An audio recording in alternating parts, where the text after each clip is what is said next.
Good morning, brothers and sisters. God bless you. I pray that the peace and the grace of God is with you. We really need it. We really need it.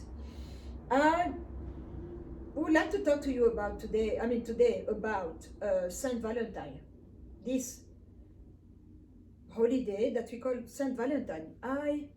It's been 16 years that I do not celebrate it, and I used to be a gemologist, so I was selling jewelries and watches and what have you in a nice, very high-end jewelry store. So here in California, they already started, with Valentine. As we all know, Valentine Day is celebrated on February the 14th. It's the feast of lovers, of love. Everything is pink and red. And we see these hearts, different shapes, small ones, big ones, big ones. And we see this chubby baby with a very cute baby that you want to squeeze. And he has little wings in the back, and he has a bow and an arrow. And we call him Cupid. When Cupid shoots his arrow and he touches your heart, that will make you fall in love. So I've been researching when the Holy Spirit told me, I'm sorry, there is an ambulance passing by. When the Holy Spirit told me that I should stop celebrating Valentine, he gave me a crash course, and I would like to share that with you. So who is Valentine? That name Valentine he was a youth. I don't know how old exactly, but he was a youth living in Rome during the Roman times, when the Romans were very much alive and very much in charge. And in the village where he was living, there was a commotion, and soldiers came to attack, and they were attacking and persecuting Christians, believers in this faith that was battering Rome. I'm talking about Christianity. And he was attacked and hit with a sword in the back of the neck, and he bled to death, and he died. So when everything became peaceful again, they came to pick up the dead bodies to go bury them, put them in catacombs. As you know, that's what they used to do at that time.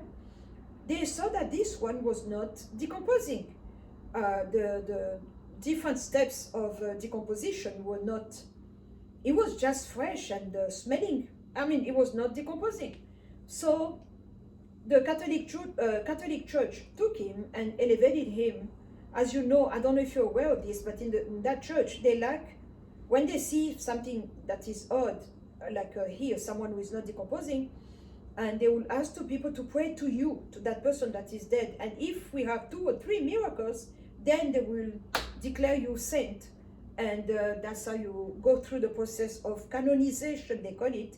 And you are then, at the end of the process, declared as a saint.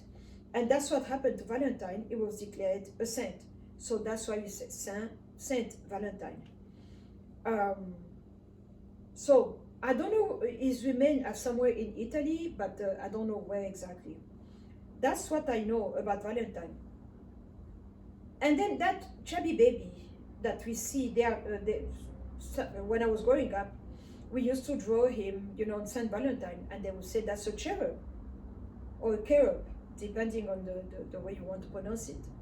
When we see what Ezekiel is describing, or when you read books about angelology, the science of angels, you see that a cherubim, or a cherub, cherubim is a plural. You don't play with those are mighty creatures, really. I don't know how tall they are. I'm 5'4", so they are really. You don't play with that. They are not. When we say angels, today we call every creature that is spiritual, that we cannot see, we call them angels. Angels come from the word malak. In Swahili, we call them malaika. But we have so many categories of creatures created by God, and they all are submitted to the Most High, and therefore submitted to the Redeemer, Yeshua, HaMashiach. We have so many different kinds of creatures, but they are not all angels. Even in the grouping of angels, there is a hierarchy. They are not all the same. when you read the book of Daniel, you see that that angel comes and tells him, Son of God, the first day that you say your prayer, I was dispatched to come to give you the answer. But I was held back by the prince of Persia who was fighting me. I had to call Michael, who is contending with him. Now they are fighting, so that I could come and give you the answer. And as I'm going back, the prince of Greece is coming too. We are exposed with that verse about many kind of creatures, so, those that are evil and those that are good. They are the sons of darkness and of disobedience, and those that are good, the sons of light and of the day. And we see that they don't have the same power. So we see by reading that Michael is powerful. Okay, so when we see those kind of angels and we see what Ezekiel is describing, you don't want to play with those kind of creatures because they stand before the Lord. Remember when the children of Israel were in the wilderness and God told them, I'm sending an angel, he will go before you. Don't disobey him, don't irritate him, because he will not take it very well. He stands before me. My name is in him. So we see that you have cute angels that are very kind. And the others are warriors. They don't play. They are men of very few words. They will not talk. They come, they do the mission and they go. I've had to see, I will do a video of what different kind of angels that I've seen up to this point. I don't pray to angels. I don't talk to angels. I don't worship angels. I give my worship to the Most High alone because He's my God. But we have creatures that are answer to God, and they are really powerful and very helpful, and they minister to us. That's what the Bible said, they minister to us. So we don't talk to angels, we don't pray to angels. I don't need to know that this Monday is this one, Wednesday. I've heard about books where you have a listing and what they do, what time of the day. No, that's crap. Really, don't even go there. Just know God, pray to God on your knees with a clean heart, and He's going to send you the right kind of help that you need for that specific instance. So that baby that we see is Tammuz, and we read in the book of Ezekiel, God talks about women in the temple weeping for Tammuz.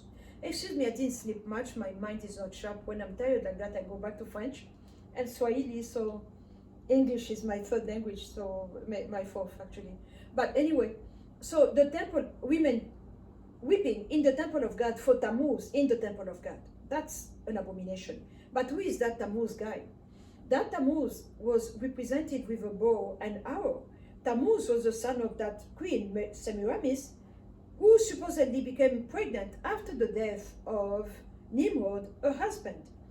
I've read books where they are saying that Nimrod was Semiramis' son, so he was an incestuous child who married his mother and produced a son, Tammuz. And Tammuz was killed as he was hunting. That's why he has a bow and an arrow. But if we go back in Greek mythology, which I took a Latin and philosophy major in high school, we were bombarded. That was really introduction and the gospel to those different gods with a small g, because they are very much alive.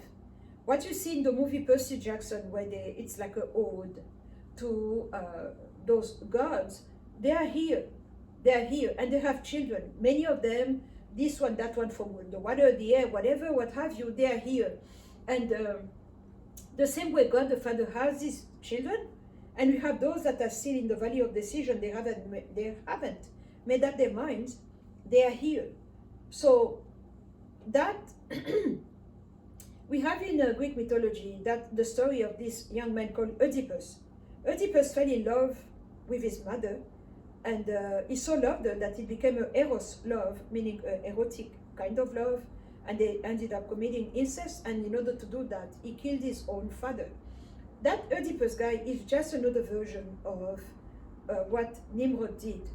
And I would like to submit to you that history, the line of history, the timeline that we were taught is wrong. Because Nimrod was a black man, black. Nimrod was alive when Abraham was alive, because one of the kings that Abraham fought and vanquished was Nimrod. I've read other books where they're saying that Esau, Israel, or Jacob's twin, is the one who killed Nimrod. So Nimrod, the timeline was messed up because when today, after everything that we were taught in school, they tell you about Nimrod, you're like, that's a very old story. That story happened a very long time ago, millions of years ago. It's not true. The timeline was messed up and reshuffled, and because so many people that are here today don't want us to know the truth. They don't want us to know. But when you read the book of Jubilees, the book of Joshua, the book of Enoch, the book of Esdras, all that, you see that we have many bloodlines that are really children of Satan. They are here. They are very much alive and they are very wealthy, and they are the one messing up everything. So that Nimrod guy was a black man, and he became a mighty man unto the Lord, meaning he started fighting the Lord. He did something that made him that way, and he had access to some kind of knowledge that was not a godly knowledge, that he was not supposed to have. He did, and we know the rest. He started fighting and wanting to bring down God, or to go up there and attack God. So when the Holy Spirit came in the form of wind and confounding and destroying that tower, that structure, that's where we see many languages. And those languages, people start going and taking those gods wherever they want. And the god of of Babylon are still worshipped today everywhere. Once you know what they are, what do they look like, then you can see them. And those gods are worshipped even in Africa, in sub-Saharan Africa. Those gods have many names, African names. They are sculptured with African features. And but we are talking about the same people. We are talking about the same God. Actually, they are just 12. 12, that's the government upon which Satan's structure rests. He is a champion, and we have 12 of them. So there are 12, and he chose 12 people, male and female. But when you start studying them, you see that most of them are incestuous, most of them are homosexual, most of them can morph, male and female, according to the need or to the assignment that they need to fulfill. So those gods created children, and we have this goddess of love, Venus, who had a baby with her brother Mercury, and they produced a child, and they called him Cupid. Cupid was Cupid. Being Cupid is not a good thing for us Christians, and that's why when we start studying that word, that spirit of covetousness come from him.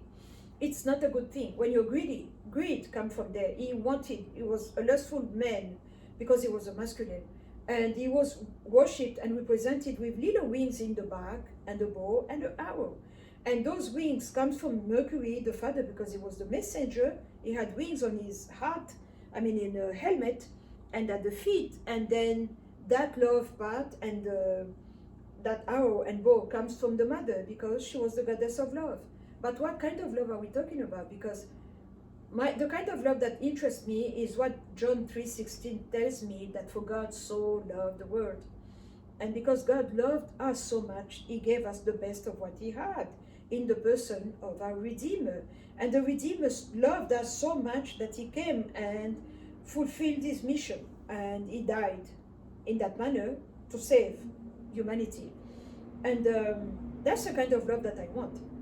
That's the only kind of love that interests me. And when he died, he was buried in a borrowed tomb. He rose on the third day, and he ascended. He's sitting at the right-hand side of the Father. But as he went, he left us with another one, a comforter, the Parakletos, the Spirit of Truth, the Holy Spirit, the Spirit of Jesus, our friend, and the governor. He is the one ruling here. He is God, and he is omnipotent, omnipresent, and omniscient, and he is powerful. He is powerful. He is a restrainer. He has many names, and but That's the kind of love that I want, because when I'm sick, I pray, I'm healed. When I'm under attack, I pray, I'm delivered. So that's the kind of love I want, that kind of love. And the love that I have for you is agape love. The love that I have for my son is phileo love. The love that I have for my mother, and so forth. So, and the love that I have for my husband, had I been married, that's eros love, because I'm having erotic and sexual intercourse with my husband. I'm not married, so I'm not doing that, but that eros love, that Cupid love, we get the word erotic and eroticism. You can take it as, break down the word, we use it every day. Those Nephilim, those gods of different mythologies are very much alive.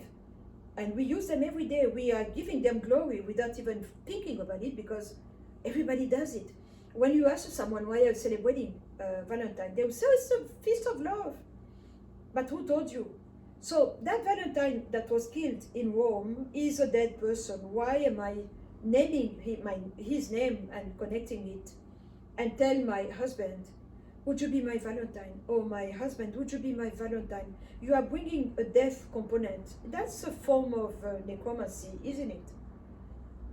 That's bringing a death component in our lives. So that Cupid guy, you are bringing a cupidity component. Whether you take it to erotic or cupidity, it's the same. I've seen churches where they celebrate Valentine. People are exchanging little gifts, little tokens, sweet things, delicate things, what we call in French douceur. Because I love you, you're so sweet, I give you chocolate because chocolate is sweet. In the sanctuary of the Most High. How is it any different from us doing that today compared to what the women were doing when they were weeping for Tammuz? How is it different? And then, so that means that we are lifting up our skirt and worshiping many gods, because I started with Christmas. When I discovered that Christmas was not of God, and that my Redeemer was not celebrating, nor was he born on December 25th, but I saw a list of many gods who were born on that day, from a virgin, a single woman without a masculine element. I stopped that, and then I discovered Valentine, and then so we are going to go back, because we had Julius Caesar with his calendar, and then the Julian calendar, and then the Pope Gregory the 13th, who gave us this calendar that we have. But we have also God who gave us his calendar in the Old Testament, and we can see it in Deuteronomy and Leviticus. God also has a calendar, and as I seeing that it's like, because we are in this world that is fallen, the fallen nature is all over us, God gave us his appointment, where he says, you need to stand before me with an offering, what have you. But we were so brainwashed that we left that calendar. Some of us, those who wants to know about it, they are calling it the Jewish calendar, which is not, it's God's calendar. And on the other hand, we've been brainwashed by the Catholic Church with this Gregorian calendar. What does it do to us? Is it any wonder that we are impotent? Is it any wonder that we don't have power? The blind come and go, the sick come and go, the prostitutes come in the house of God, they go back prostituting themselves, and they even worse, they bring the tithe and offering that is the labor of the prostitution, and they are bringing it in the house of God. Are we helping ourselves? I think not. We need to go back. We need to go back at the foot of the cross. That's where everything started.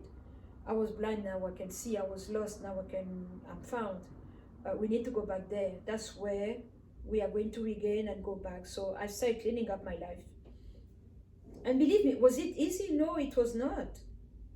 But once I understood, that's why I'm sharing with you. And I'm not imposing my will on you. I'm just telling you, you do what you will with these informations. If they don't interest you, fine. Next. Move on. I'm just sharing with you so that you know that it's like a merry-go-round. I don't know when the ride started, but we are just turning. We don't think, we don't read, we don't analyze, want to listen, and we all have an attitude that I'm the boss of me, you don't have anything to tell me. And that's where we are. And that's the state of the church. And pastors will tell you Happy Valentine's Day from the pulpit. And that's very sad, but that's the state of the world and the state of the church. And we are impotent. And so that's what I wanted to share with you. So think about it. Do you want to celebrate Valentine? It's up to you. Do you feel that it's necessary? It's up to you. I was a gemologist, like I told you. I used to go buy jewelry, selling jewelries. And in California, like they already started, so I would buy my jewelries way before because of the sale prices, but not because like Valentine is important for me. It used to be important. Once there was a time where I took it very seriously, and when I started thinking about it, analyzing, I saw that we've been on a merry-go-round and I don't know what to do. It's not of God, so I decided to stop, and I stopped. And I started cleaning up my life, and I started seeing that I became better. It's like, when you have a major infection and you go to the hospital, they're squeezing that pus and that infected portion. That's what I started feeling. And we were lied to. It's unbelievable. God bless you. And I pray that you are going to make the right judgment. And if you don't, keep doing what you know to do. And that's what I wanted to share with you. So thank you for those who are subscribers. I see you. I get, the update like such and such. God bless you. And if you are not subscribers, would you consider subscribing and giving the thumbs up and sharing the video so that we can learn and know the truth. You shall know the truth, and the truth will set you free. I've been set free by only one person, and that's Yeshua HaMashiach, the Son of God. He truly came to set the captives free, and he delivered me.